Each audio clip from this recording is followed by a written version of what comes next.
Nice to see you all here at the Web Dev and Sausages, and I was honored to get the invitation from Leo to join this event, and I will be talking about the bug bounties in general. So let's go.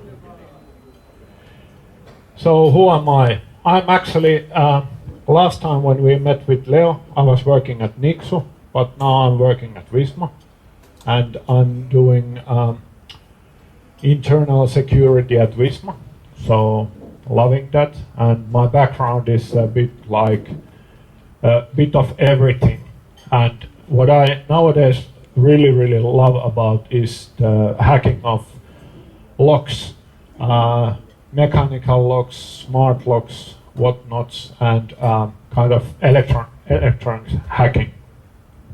Is this, by the way, okay? Okay, good. Yeah, and I'm a proud member of this Kyber-VPK. If you don't know what it is, please find out. It's a nice thing, which we have, and I do some skateboarding and stuff, and like it says here, let's make Lappeenranta skate again, so remember that. And yes, we are not, I have been working at Visma for 2 weeks, so what I've heard so far, that can you fix Vilma, or do you know anything about Passeli? No, I don't, so let's get that out of our systems. So, bit of what I will be talking about bug bounties in general. If you don't know what those are, I'll give you a brief introduction about that and some experiences what I had and some war stories. And please interrupt me if any questions. So basically, bug bounties in general are basically someone is actually willing to give you money if you are able to find some security vulnerabilities from their systems. That can be, for example, a web page, mobile application, hardware, source code, or whatever. And this is actually, when I started my hunting for bugs, I didn't even know that this thing exists. And nowadays I even get some swag out of it or some money. So it's actually fun. Like Duki said, he does it for fun, so I do this also for fun. And since this is, for me, it's side hustling, so I just do it whenever I feel like it, so I love it.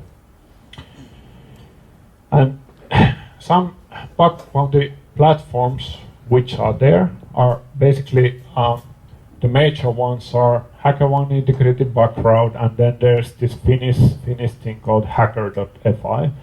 And these are usually coordinated platforms, so you submit a vulnerability and someone will actually look into that vulnerability. Is it like bullshit or is it like really a vulnerability, and then they will pass it to the program. And your mileage may vary. Things might happen in between, but in general it works like that.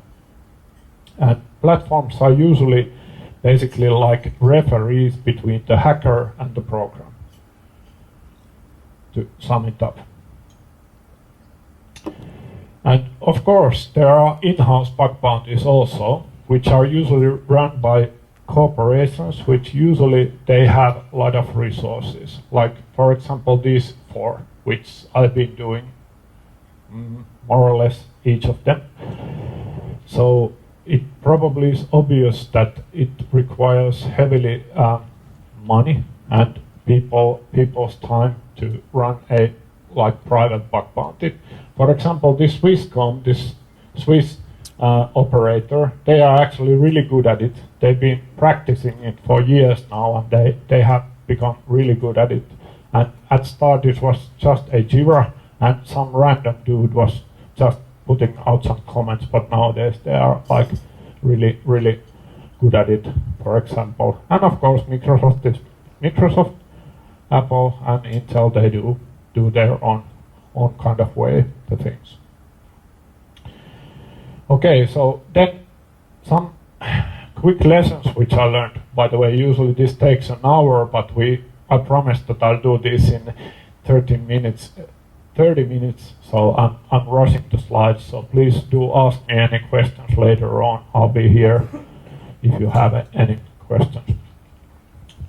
But what I have learned is that if you trust, the trust goes like two ways. So if you kind of mess up the things with the program, or the program messes up the things for you, then probably you should basically, well, you get the idea that the trust goes two ways.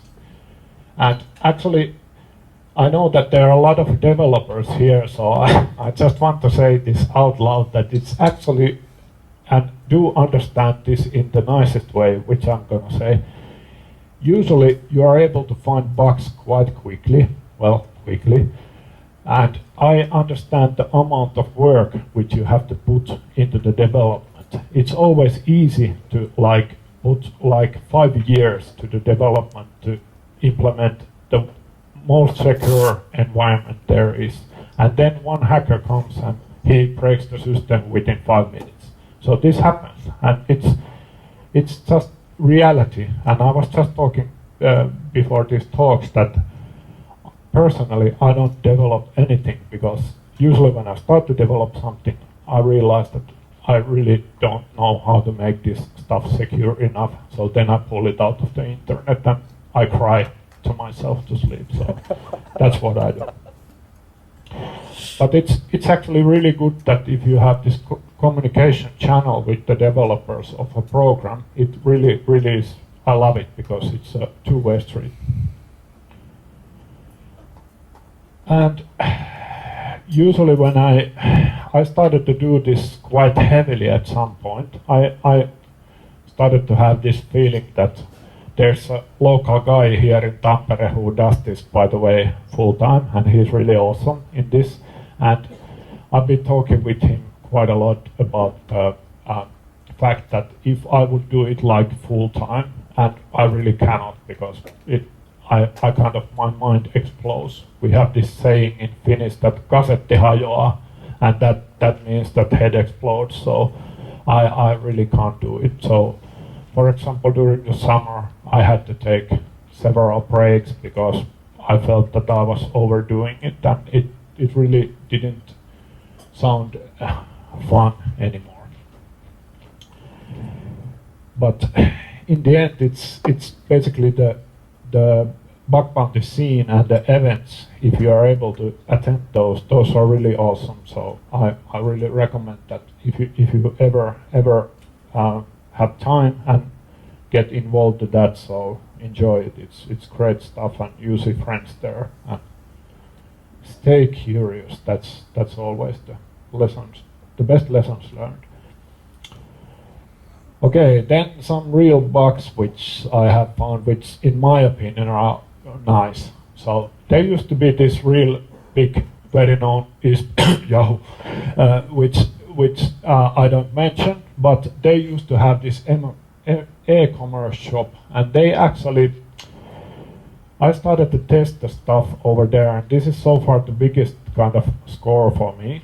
So I started to look into the stuff, and I noticed that they have this parser which is doing funky stuff, and I had to really understand what happens on the server side and so forth. So the biggest surprise for me was that even this big player, which I don't mention by name anymore, they actually they also have stuff which is like not up to date. So that was, I've been living in this cotton ball kind of world that everybody is like unicorns and dancing and having fun, but that's not the reality. World is really different. So it was fun to see that even they don't patch their stuff. Then there was another case where they were running this Oracle, this like heavy stuff, and there was only one Chinese blog which displayed how to do a remote code execution. And I found that, and of course I don't speak Chinese, I don't understand Chinese, But Google translated that for me in a way that I was able to make it as Java code, and after that I was able to do a remote code execution, which was fun because it was like the 10.0 in CVSS rates and so forth.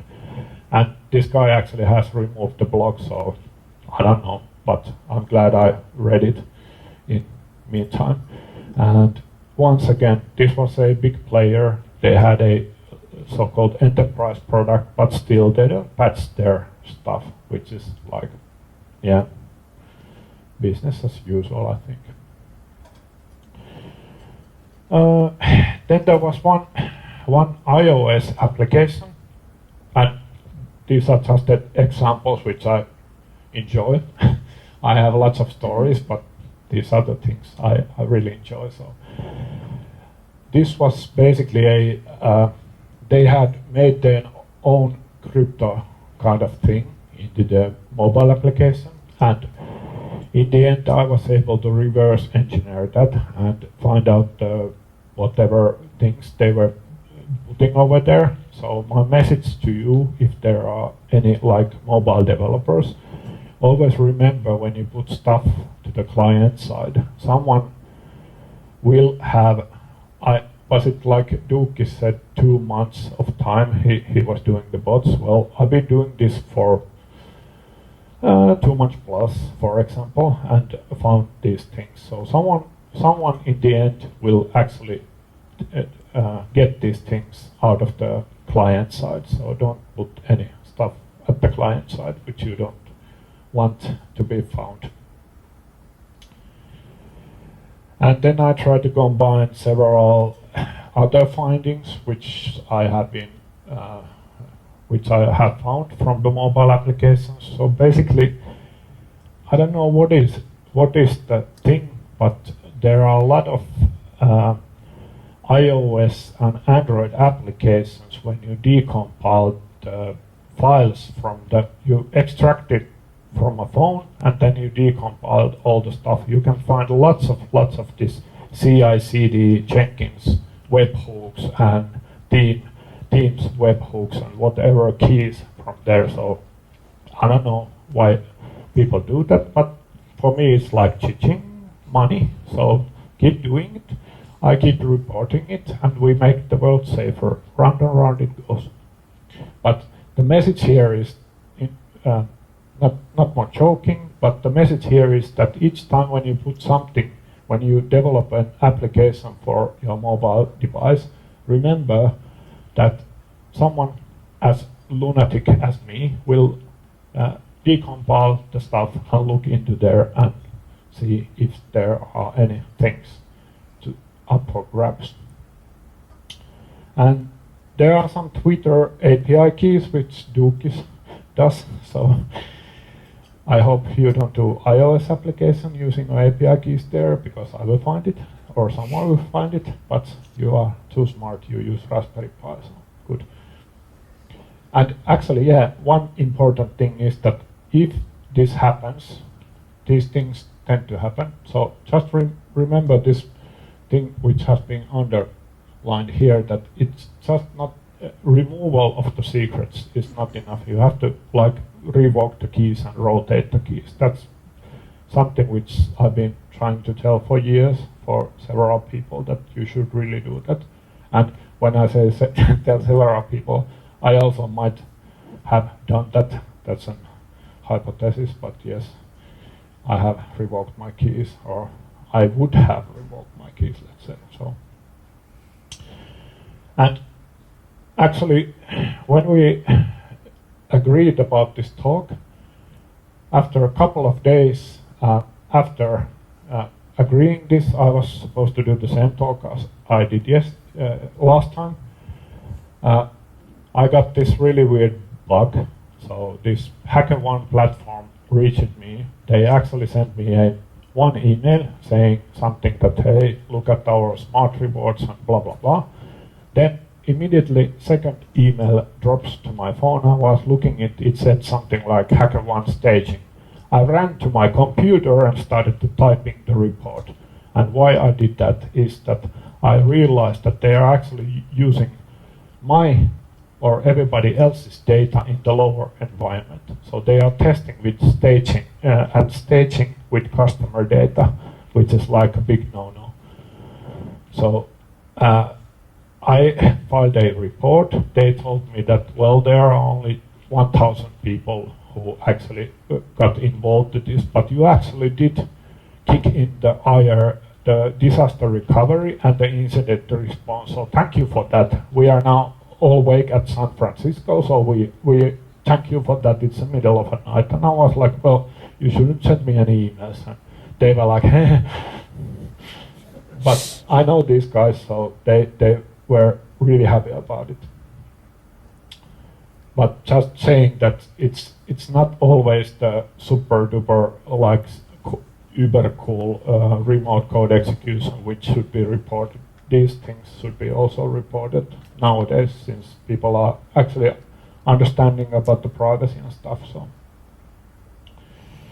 and since this team is web development, this is HackerOne's one of the bug bounty platforms. This is their like data from the year 2020.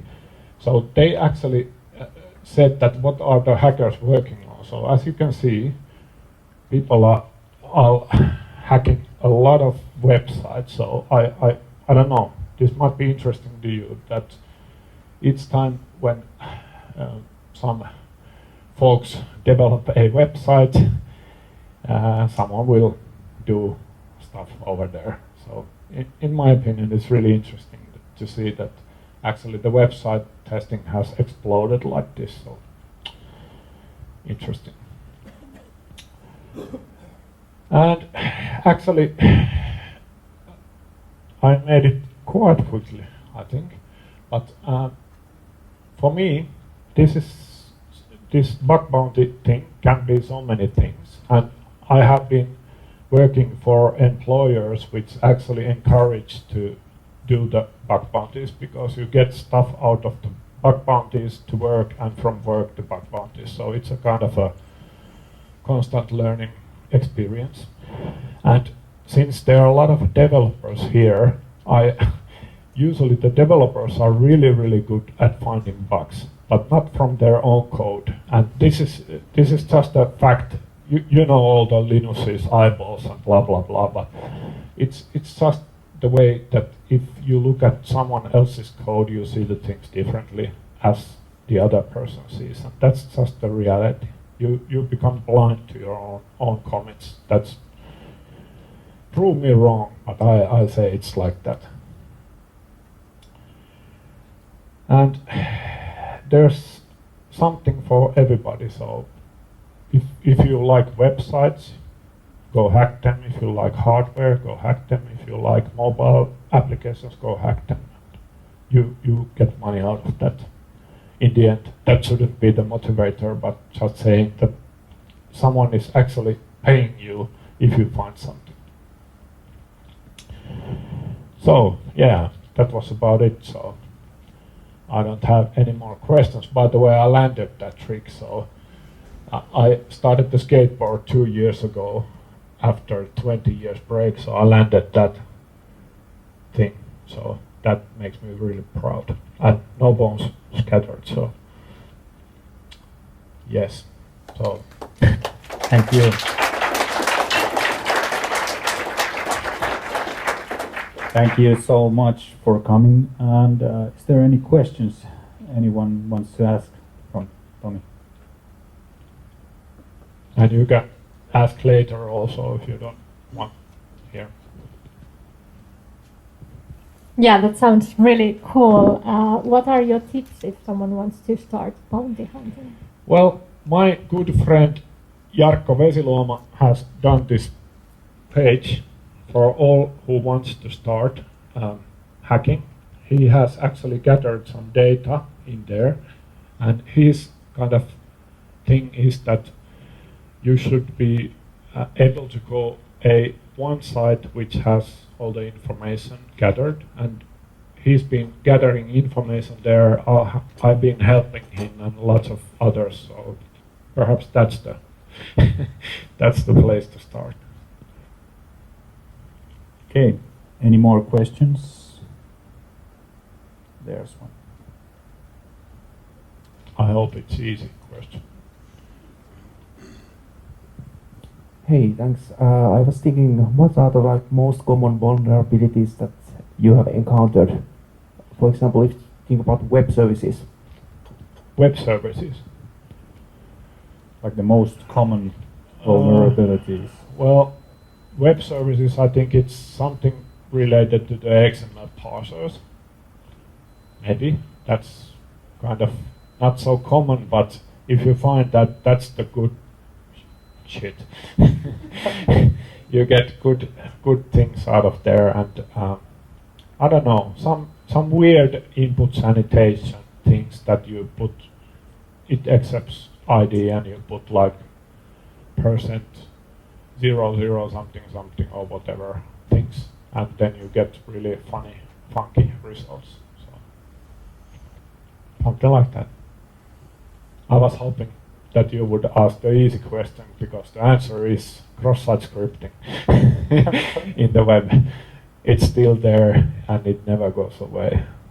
I don't understand why, but that's it. Was that a legit thing I saw on Twitter, some cross-site scripting thing where it was just you entered like JavaScript and then some address, some website address, and then there was hashtag, I don't remember what, but it applied to every website in the world. Was that a real thing or not? Like you could get any website answer with alert with So that script. It basically kind of copy-pasted the web page and added its own stuff.